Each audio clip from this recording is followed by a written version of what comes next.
Sud Radio, le numérique pour tous, Vanessa Pérez. Bonjour et bienvenue dans le numérique pour tous, l'émission dédiée au numérique, à l'innovation et à la tech responsable. Alors les vacances approchent et si vous cherchez encore des idées originales pour vous dépayser, restez avec nous puisqu'aujourd'hui on va parler voyage. Que vous souhaitiez partir très loin ou rester sur votre canapé, le voyage aura bel et bien lieu. Alors quelles seront les grandes tendances et celles plus confidentielles pour cet été?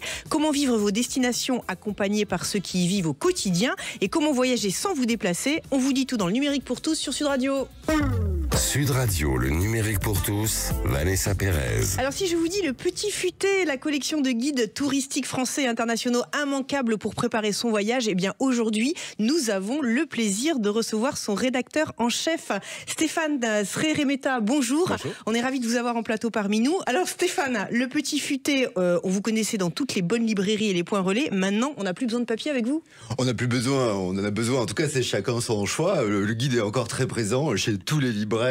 On en vend encore beaucoup. Le papier reste quand même un peu la valeur sûre pour les 45-65. C'est vrai que chez les plus jeunes, c'est une petite tendance à se mettre au digital. C'est pour ça que vous êtes là d'ailleurs aujourd'hui. Voilà, absolument. Et ce qui est important, en fait, c'est le contenu, ce dont on a besoin.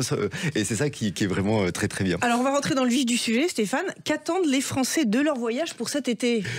Déjà, chacun va voir quel est son voyage.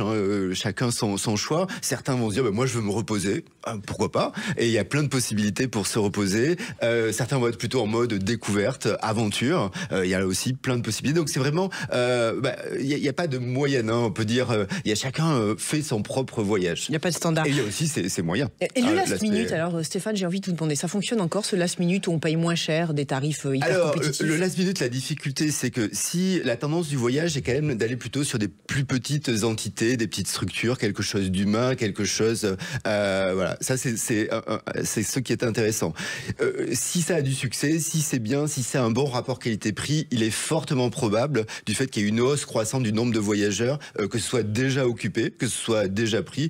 Donc, le last minute aujourd'hui, c'est plutôt le fait de se retrouver coincé à choisir ce que les autres n'ont pas voulu. Alors certes, peut-être à un prix intéressant, peut-être que l'aéroport sera loin, peut-être que la connexion de vol sera horrible.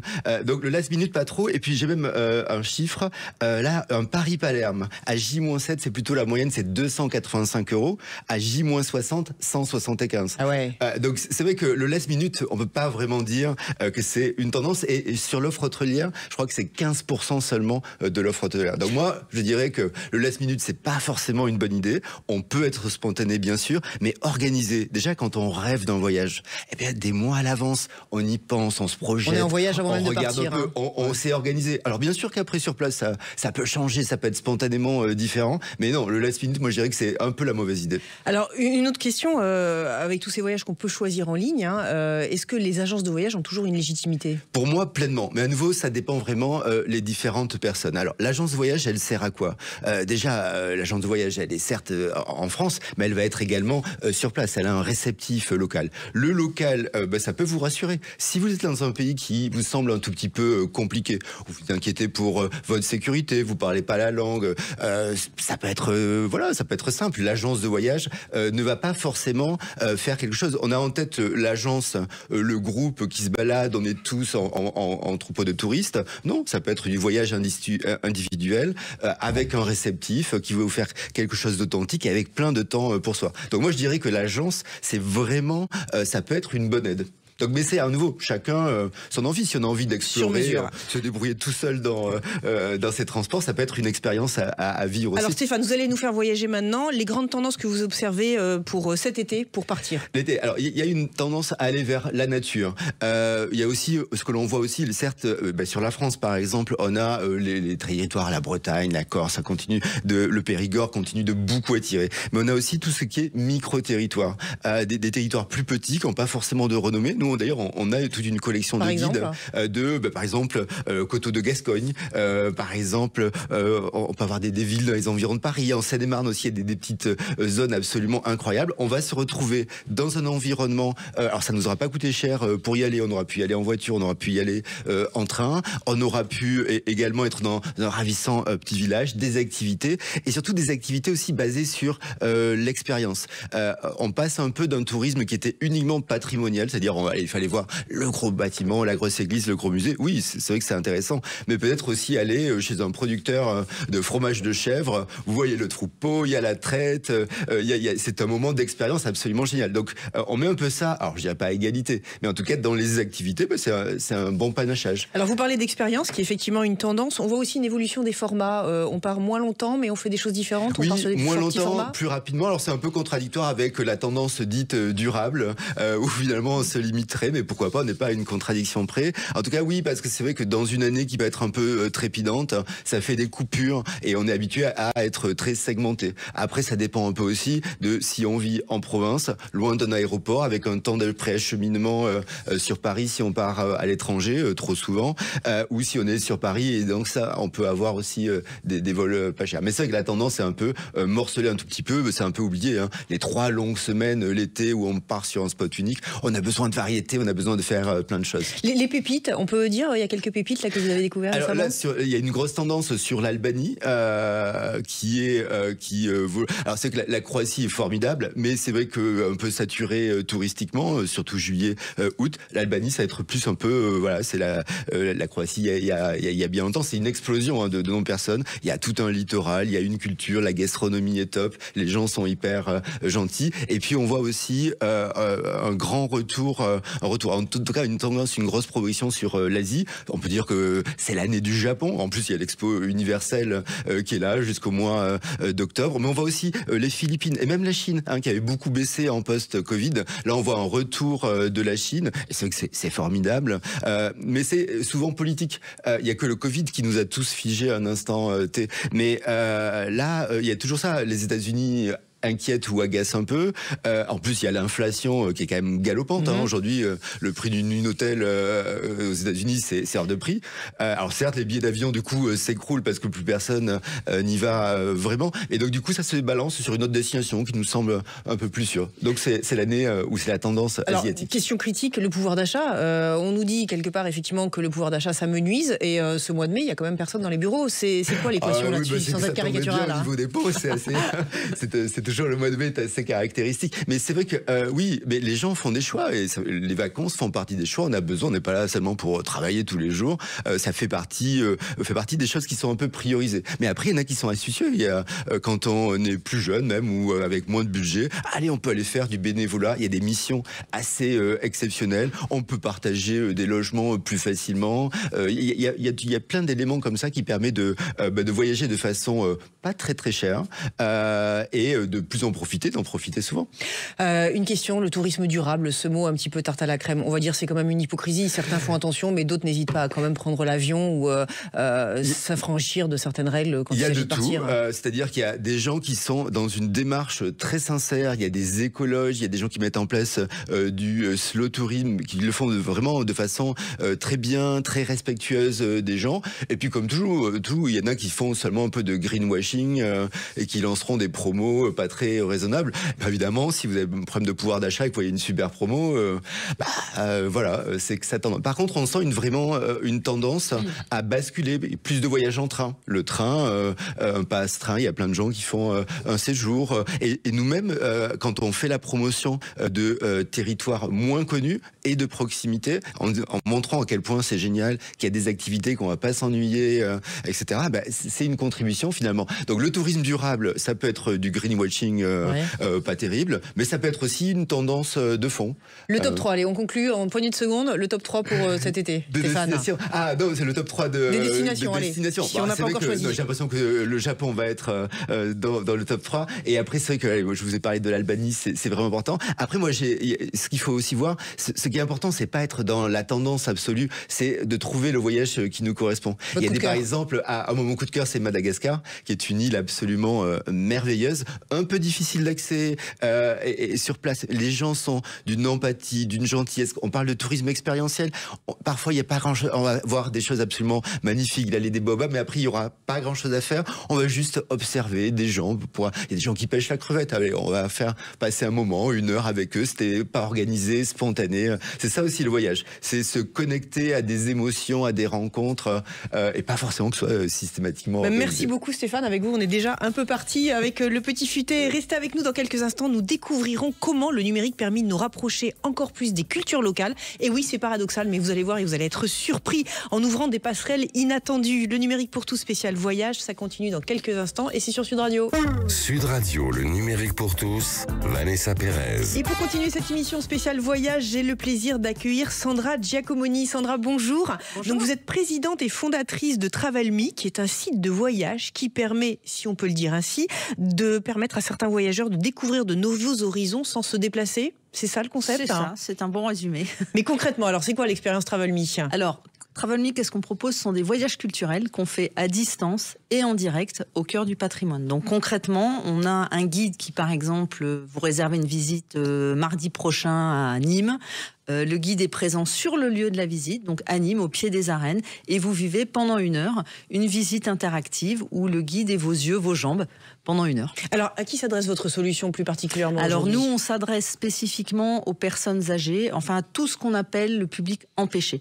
Donc derrière le mot public empêché, ça va être toutes les personnes qui n'ont plus les capacités de se déplacer, qui voyageaient avant et qui peuvent plus se déplacer. Donc on a des personnes âgées dans les maisons de retraite, EHPAD, etc., les personnes en situation de handicap. Demain, pourquoi pas les écoles aussi. C'est-à-dire, en fait, on va se retrouver avec des personnes qui voyageaient et qui peuvent plus et qui, grâce à cette solution, peuvent en profiter. Alors néanmoins, faites-nous voyager. Voilà, les destinations justement où ces personnes, ces résidents peuvent. Oui, alors aller on a beaucoup de destinations. On a plus d'une centaine de visites disponibles sur tout le patrimoine français. Après, on a eu des visites spécifiques pour l'été.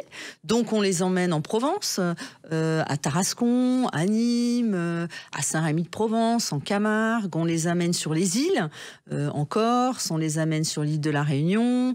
On peut les emmener au Mont-Saint-Michel, sur la route des Rois. On a des parcours, des tas de visites qu'ils vont pouvoir faire, notamment pendant la période de juillet-août, qui est une période où il fait même très chaud et les quelques résidents qui sortent restent enfermés. Donc là, les résidents se retrouvent dans la salle commune, on va dire, et donc là, vous diffusez sur un écran et vous êtes en temps réel avec le guide. Ils peuvent poser des questions, ça leur rappelle des souvenirs d'enfance. Exactement. En fait, c'est vraiment il y avait un défi technologique important qui était de dire comment on va pouvoir créer cette interaction et générer cette interaction en direct. Donc il y a eu 1 an de travail en développement là-dessus, mais concrètement, le guide lui voit les personnes sur place et inversement, et les résidents discutent avec le guide, visitent, lui disent on veut aller plutôt à droite, plutôt à gauche, et vivent en direct le moment. Donc il y a tout ce partage culturel, mais il y a également des moments de rencontre, de l'émotion. Il se passe des choses. Pendant la visite, le guide va croiser des personnes, ils vont échanger, discuter. Et donc, c'est vraiment un moment d'évasion pour eux très important. Et alors là, les résidents choisissent, parce que j'imagine il y a autant de destinations que de résidents. Comment vous faites la sélection pour qu'elle soit démocratique? En fait, les résidents choisissent. Donc, c'est aux responsables d'établissement de choisir avec eux. Ils ont à disposition tout un catalogue de visites et chacun, alors ça va donner lieu à des discussions. Il y en a un qui veut plutôt aller au Mont-Saint-Michel, l'autre en Corse, l'autre en haut de l'Arc de Triomphe. Peu importe, il y en a pour tous les goûts. Donc, à ce moment-là, ils vont choisir un programme de visite, puisque l'objectif aussi de ce qu'on fait, c'est que ce soit quelque chose de régulier. C'est pas une visite une fois, c'est on part en voyage régulièrement, donc 1 fois par mois ou 2 fois par mois pour ceux qui le veulent. Donc ils ont leur programme et ils savent que ce mois-ci ils vont dans telle ville ou dans tel lieu. Donc aujourd'hui, j'imagine des résidents, demain peut-être les écoles, vous avez évoqué également. Demain peut-être, et même sûrement les écoles, puisqu'on démarre là d'ici quelques jours justement sur une école primaire, puisque ça aussi c'est un sujet avec les enseignants de français, d'histoire, même de sciences naturelles. Il y a beaucoup de choses dans les livres, on a envie de les sortir. Les écoles, c'est compliqué, il y a peu de voyages. Donc, on a une richesse patrimoniale en France incroyable. Donc, ils vont pouvoir aller visiter des lieux liés à ce qu'ils auront appris. Voyager, découvrir sans se déplacer. Exactement. Merci beaucoup Sandra, je rappelle Travel.me. Et pour terminer cette émission, j'ai le plaisir d'accueillir Ghislain Fouque. Alors Ghislain, bonjour. Vous êtes cofondateur d'une solution qui s'appelle Pimp My Trip, que vous allez nous expliquer. Mais avant tout, expliquez-nous d'où est venue cette idée.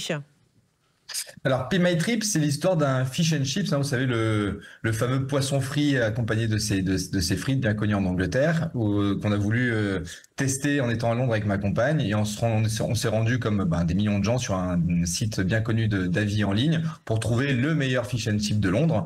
Et il s'est avéré qu'on s'est retrouvé finalement à faire la queue devant cet établissement avec une carte traduite en à peu près 12 langues, un service hyper rapide à l'usine, c'est-à-dire que la commande est à peine prise que le plat vous est servi, la dernière frite est à peine avalée qu'on vous débarrasse, qu'on vous apporte l'addition. Donc expérience très moyenne, voire mauvaise. Et en sortant de là, on se dit on est idiot, on aurait dû demander à un habitant, un londonien dans la rue, tout simplement, où est-ce que lui, il allait manger un bon fish and chips. Et il nous aurait certainement pas conseillé cet endroit-là, mais certainement un endroit plus typique, plus local, et dans lequel il y avait des Anglais. Parce qu'évidemment, dans l'établissement dans lequel on est allé, il y avait aucun local, il y avait que des touristes. Et là, donc, en tant qu'entrepreneur, justement, cette expérience vous fait dire, il faut que je remédie justement à cette problématique et je vais monter une société pour répondre à ça. C'est ça ? Complètement. En fait, en réfléchissant 2 secondes, on se dit, en fait, c'est quand même étonnant que les guides, les sites d'avis, etc., finalement, ne donnent peu ou pas la parole aux habitants. Or, finalement, on est convaincus, nous, que les seuls vrais experts d'une ville sont ceux qui habitent. La preuve, c'est que souvent, quand on se déplace dans une ville dans laquelle on a un copain ou des amis qui habitent, on va leur demander leurs bonnes adresses. Ça montre bien qu'on a plutôt confiance, justement, dans ceux qui habitent. Donc, l'idée de Be My Trip, c'est de se dire, on va créer une application où on va remettre au centre les locaux, en partant du principe, encore une fois, que c'est les mieux à même de nous faire connaître leur ville comme eux, ils l'aiment, et de la façon dont eux, ils l'aiment. Sachant qu'on a tous, évidemment, une façon différente d'aimer notre ville. Alors, très concrètement, je télécharge l'application. Sur Android ou sur iOS. Et alors là, comment ça fonctionne, par exemple ? Je veux aller, je sais pas, en Italie manger des pâtes, ou alors je veux aller en Espagne manger des tapas. Comment ça se passe concrètement ? Alors déjà, la première chose, c'est que du coup, on invite tous les habitants, quelle que soit la ville dans laquelle ils habitent, à créer leur compte sur Be My Trip. Encore une fois, c'est le principe, c'est d'abord d'avoir du contenu proposé et poussé par les habitants. Donc je suis habitant, par exemple, à Marseille, je vais créer mon compte, je vais mettre une photo, je vais mettre un petit descriptif de qui je suis, de ce que j'aime dans ma ville. Et ensuite, comme un carnet d'adresses, je vais venir ajouter toutes les adresses que j'aime dans ma ville. Donc des restaurants, des bars, des boutiques, des balades, enfin voilà, toutes les adresses possibles et imaginables qu'on aime et qu'on a envie de recommander finalement aux gens qui vont venir visiter Marseille. De l'autre côté, du coup, c'est les voyageurs qui vont par exemple venir à Marseille ou à Naples ou en Espagne ou en Italie et dire voilà, nous on voyage avec des enfants, on a 40 ans, on a un budget qui est celui-ci, on aime plutôt l'art, l'histoire et la gastronomie. Et donc là, on va m'afficher en temps réel tous les profils de locaux qui correspondent à mes critères. Et du coup, pour 2,99 €, je peux débloquer le carnet d'adresse d'un local qui me ressemble. Finalement, ça peut se dire, c'est comme si avec Be My Trip, on avait un meilleur copain dans toutes les villes du monde parce qu'on va pouvoir trouver quelqu'un qui nous ressemble, qui nous inspire et dont on va avoir envie de suivre les recommandations. Et les gens qui vous utilisent le plus, ce sont des jeunes ou alors des gens de quel âge généralement qui viennent sur votre application ?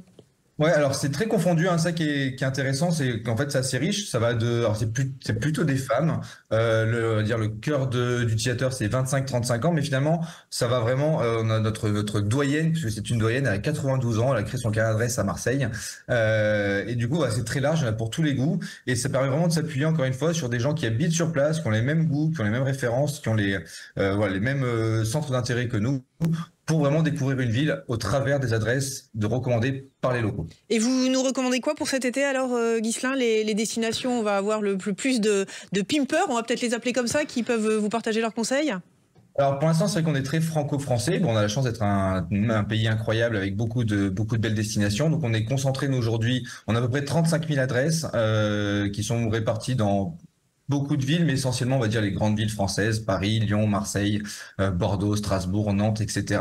Donc voilà, il y en a vraiment dans toutes les villes de France. On a beaucoup aussi à l'étranger, mais avec généralement moins de locaux qui ont créé leur carnet d'adresse. Donc voilà, où vous soyez en tout cas en France, vous allez forcément trouver un local qui aura créé son carnet d'adresse, qui va vous ressembler, vous inspirer. Donc vous pourrez vous dire, tiens, ça pourrait être mon copain et j'ai envie de vivre son Paris, son Lyon, son Marseille. Et avec votre expérience, vous avez le sentiment que ce vivre ensemble, justement, peut se redémocratiser avec une application comme la vôtre ? Bah oui, d'ailleurs c'est marrant parce que c'est assez paradoxal à l'heure de l'IA à toutes les sauces. Nous on se dit que finalement s'il y a bien un endroit peut-être où l'IA ne va pas remplacer l'humain, c'est celui du voyage. Parce que rien ne vaudra jamais la vie de quelqu'un qui habite dans sa ville depuis 10, 15, 20 ans, qui connaît tous les recoins, qui connaît vraiment les petits endroits secrets. Et finalement, voilà, je pense que c'est de créer cette espèce de grand carnet d'adresses collaboratif où on va faire vraiment le lien entre la ville, les voyageurs et les habitants. On est convaincu que ça a du sens finalement pour ces trois partie prenante du tourisme. Merci beaucoup Ghislain. Je rappelle donc que vous êtes cofondateur de Pimp My Trip.